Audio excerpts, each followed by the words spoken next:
You can tell when a room stops trusting a person. It's subtle. The shoulders stiffen first, then the silence stretches half a second too long. Then someone stops typing. That's what happened the morning he finally spoke. 3 weeks of silence. 3 weeks of lawyers. 3 weeks of no comment.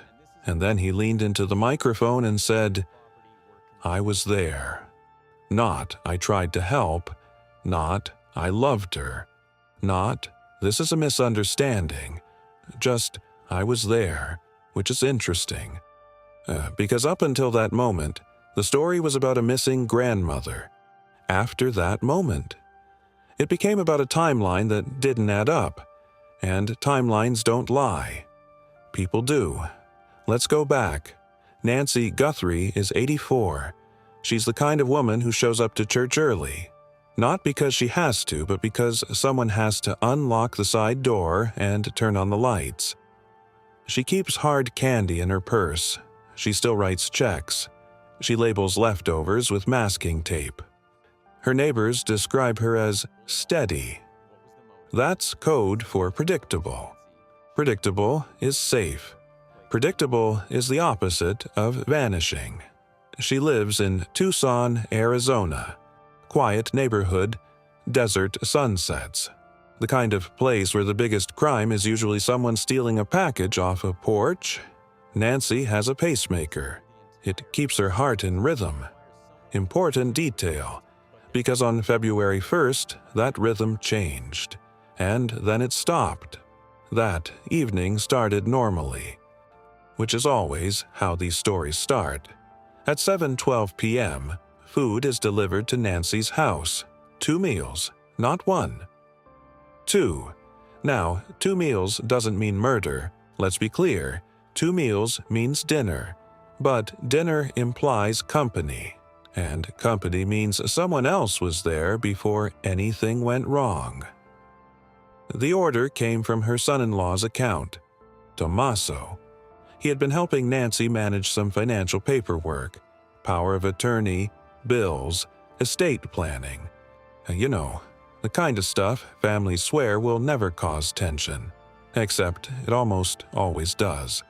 Neighbors later say they saw his car in the driveway around 6:30, which means dinner wasn't spontaneous. It was scheduled, planned, and that matters. Around 8:20 p.m., a neighbor hears raised voices. Not screaming, not violence, just louder than usual. Nancy was not a raised voice person. She handled conflict the way many 84-year-olds do, quietly and with disappointment, which, frankly, can be more terrifying than yelling. At 8:31 p.m., Tommaso receives a phone call. 14 seconds long.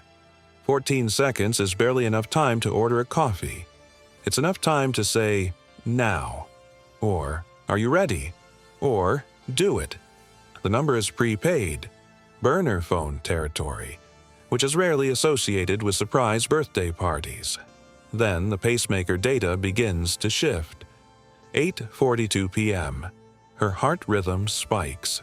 Sudden distress. Not gradual, not natural decline, sudden. Yet at 8:47 p.m., the device records sharp movement. Not walking, not sitting, impact-level movement. At 8:52 p.m., doctors later describe what the pacemaker logs as an acute cardiac event. Her heart is in crisis. And here's the part that stays with you. No one calls 911, not at 8:42, not at 8:47, not at 8:52. Instead, at 9:03 p.m., the pacemaker signal stops entirely, not because it malfunctioned, because it was removed. Now, removing a pacemaker is not like taking off a wristwatch.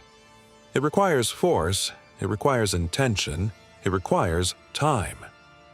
And during those 11 minutes, from heart distress to signal loss, nobody contacted emergency services, which is either panic or planning. And panic rarely logs into Wi-Fi systems correctly. There was no forced entry, no broken windows, no splintered locks. Her small dog was found calm the next morning. Not hiding, not shaking. Dogs are not perfect witnesses. But they do know the difference between stranger and familiar. The garage door had been lowered days earlier to a strange angle, just enough to distort camera visibility. When asked about it, Tommaso said it was to block the sun, which is creative, because the sun moves. Cameras don't. Then, at 9:26 p.m., a text message is sent from Tommaso's phone to that same prepaid number. One word. Handled. That's it. Not, call me. Not, she fell. Not, get help. Handled. Which is an interesting word choice if someone you care about is having a medical emergency. It sounds less like panic, more like paperwork. At 9:41 p.m., an SUV leaves the driveway. Slowly, not speeding, not swerving. Careful, which is not how people usually drive when someone is dying. It's how people drive when they don't want attention. 3 weeks later, he finally speaks, and he says, "I was there." Yes. Yes, you were. The question is, who else was? And what happened in those 11 minutes when a heart was failing and no one reached for a phone? Because here's the thing about silence. It feels safe until data starts talking, and Nancy's data? It hasn't stopped talking yet. Data doesn't panic. People do. Phones don't lie awake at night wondering if they said too much. They just ping. And Tommaso's phone. It started pinging somewhere it shouldn't have been. At 10:07 p.m., 46 minutes after Nancy's pacemaker went silent, his phone connects to a cell tower on the east side of Tucson. Not near her house, not near a hospital, not near anything helpful. Desert, open land, sparse roads, very few cameras. The phone stops moving for 9 minutes. 9 minutes in darkness, long enough to think, long enough to dig, long enough to decide something permanent. Weeks later, investigators search that stretch of desert. The first sweep finds nothing. Sand is patient. It doesn't rush to give up answers. But on the second search, with cadaver dogs, something changes. One dog stiffens, then sits. That's how they signal. Another dog is brought in. Same spot, same response, 2 independent alerts, which means scent, which means something was there. They dig carefully. 2 feet down, they find a moving blanket, dark blue, thick fabric. Fibers later match ones from Nancy's garage. It's not coincidence, that's transfer. And 30 yards away, buried separately, they find something small. Metal, bent, dust-coated, a pacemaker casing. Serial numbers confirm it. Nancy's. Her heart stopped at 9:03. Her pacemaker ended up in the desert. He said he panicked. Panic usually involves chaos. This involved a shovel. Back at headquarters, detectives placed the pacemaker casing in an evidence bag and set it on the table, across from Tommaso. He stares at it. His breathing shifts. It's subtle, but calm men don't swallow that hard unless something inside them just moved. Detective Morales doesn't raise her voice. She doesn't have to. "We found this," she says. Silence stretches. No dramatic music. Just fluorescent lighting and the sound of someone realizing the timeline followed him into the room. There's another detail. Small, almost forgettable. At 8:58 p.m., during the window when Nancy's heart was failing, her smart speaker activates. Accidental trigger. 4 seconds of audio. At first, it's unusable, static, background hum. Forensic technicians enhance it layer by layer. Remove distortion. Isolate frequencies. When it's clean enough to play in a grand jury room, no one speaks. A woman's voice. One word. Please. Then a thud. Then nothing. 4 seconds. And that's all it takes to turn data into something human, because heart rates and Bluetooth logs are technical. Please. Isn't. Detectives confront him with that too. He shifts in his chair. Says it could mean anything. He's not wrong, technically, but timing is stubborn. 8:58 p.m. The same minute her pacemaker records acute distress. That's not coincidence, that's overlap. Then there's the Bluetooth data. At 10:12 p.m., during those 9 desert minutes, his phone briefly connects to a second vehicle. 18 seconds, not his SUV, another device, which suggests another car, which suggests he wasn't alone. Remember the 14-second call earlier that evening? Remember the prepaid phone? That same prepaid phone pings a tower near the desert at 10:05 p.m. 2 phones, 1 location, 1 missing woman. This is the part where panic stops making sense. It's because panic doesn't coordinate. Panic doesn't buy burner phones 3 days earlier. Panic doesn't log into a home security system and place it into maintenance mode before disabling cameras. That requires clear thinking and passwords. When pressed, Tommaso adjusts his story. He admits there was an argument. He admits Nancy planned to change her will, to shift power of attorney, to reduce his financial control. Money is rarely dramatic on the surface. Oh, but when control starts slipping. Money gets loud. He says she fell, hit her head. He says he didn't plan for her to die. Notice the wording. I didn't plan for her to die. Not she's alive. Not she survived. Just didn't plan. Language is interesting under pressure. He admits calling someone, a business associate. Says he panicked and needed help.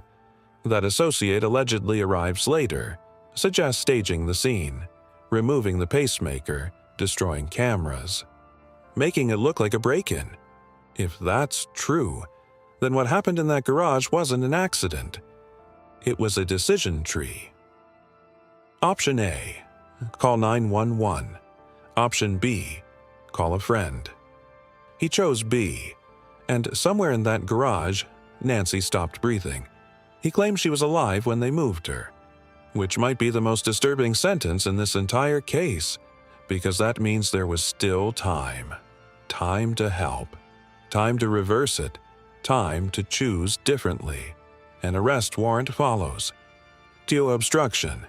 Evidence tampering, manslaughter. The second suspect remains unnamed publicly, under investigation, because detectives believe the desert site wasn't final. The Bluetooth connection suggests transfer. Something or someone may have been moved again. And deserts are large, very large. There's a moment in every interrogation when the story inside someone's head collides with the evidence outside of it. You can see it happen. His shoulders drop slightly. And his tone changes. The confidence evaporates. Silence cracked once when he said, I was there. Now it's cracking again, because the desert doesn't keep secrets forever. Phones don't forget. And pacemakers? They record until someone decides they shouldn't. Nancy still hasn't been found. The blanket was there. The device was there. But she wasn't, which means this story isn't over. It's widening. And somewhere out there, someone knows exactly what happened between 9:15 and 9:41 p.m. Someone who hasn't spoken yet, but timelines are patient and pressure builds. There's a different kind of silence that happens inside families. It's not dramatic. It's not loud. It's the kind where someone sets their phone down slowly after reading something they didn't expect to read. After Tommaso admitted he was there. After he admitted there was an argument. after he admitted destroying cameras and removing a pacemaker. Nancy's daughter stopped speaking publicly for a few days, and when she came back, the tone had changed. Before, it was hope. Bring her home. After, my mother deserves the full truth. Hope sounds like a door still open. Truth sounds like someone preparing for it to close. Investigators start digging into finances.